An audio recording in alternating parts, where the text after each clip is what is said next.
Bonjour, je suis Jean-Luc Calmels, je suis le délégué départemental de l'Association pour le droit de mourir dans la dignité. Depuis le début, l'Association pour le droit de mourir dans la dignité se bat pour des soins de palliatifs pour tout le monde, pour qu'on ait le choix entre les soins palliatifs et le droit de pouvoir mettre fin à sa vie quand les conditions de vie deviennent insupportables.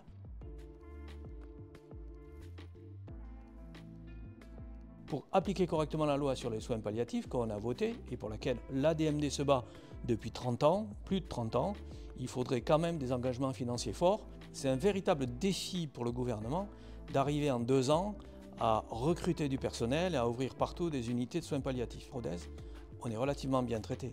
Par contre, les unités de soins palliatifs mobiles, il n'y en aura jamais assez et le département est grand et donc c'est difficile. Donc il faut pouvoir former des médecins, pouvoir avoir des médecins capables d'intervenir et là on se heurte à nouveau au problème des médecins. Il y a des gens actuellement qui ne trouvent même pas de médecins pour se soigner correctement.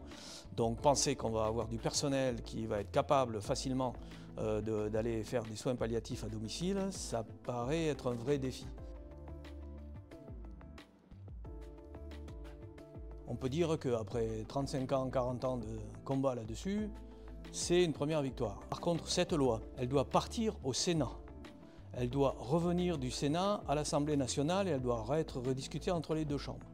Et il faudrait impérativement qu'elle soit votée sans qu'il y ait dissolution avant la fin de la mandature, c'est-à-dire avant les prochaines élections présidentielles. Donc je me suis attaché à rencontrer tous les députés. On a la chance dans l'Aveyron d'avoir 3 députés, quelle que soit leur tendance, qui sont très favorables à l'aide active à mourir. Et maintenant, je vais rencontrer les sénateurs et je vais essayer de leur demander de respecter le souhait de nos concitoyens, que je rappelle qu'il n'y a pas un sondage en dessous de 80 à 90% qui soit pas favorable à l'aide active à mourir.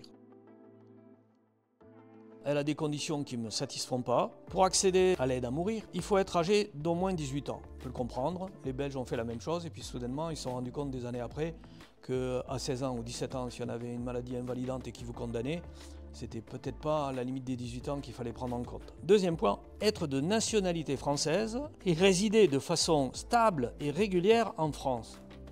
Donc nous, Français, on va en Belgique, on va en Suisse, mais en France, on ne veut pas des autres. Troisième point, être atteint d'une affection grave et incurable, quelle qu'en soit la cause, qui engage le pronostic vital de phase avancée, caractérisé par l'entrée dans un processus irréversible, marqué par l'aggravation de l'état de santé de la personne malade, qui affecte sa qualité de vie ou en phase terminale. Vous avez compris quelque chose, vous, de précis là-dessus ?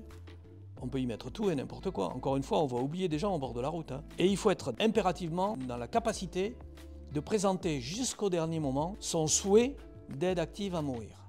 Ça veut dire qu'il y a des gens qui seront dans l'incapacité, puisqu'on ne prend pas forcément en compte les directives anticipées, d'ailleurs on en parle très peu des directives anticipées dans ce nouveau texte, qu'on va laisser encore au bord du chemin. On va laisser encore des gens au bord du chemin, des gens qui sont dans des situations défavorables. On va voir ce que font nos sénateurs. Est-ce que quelques dizaines de personnes vont s'asseoir sur la conviction de quelques millions de personnes ? C'est ça l'enjeu. Sur ce que je vois depuis 20 ans que je milite à l'ADMD de la part des politiques, fait que je suis très réservé.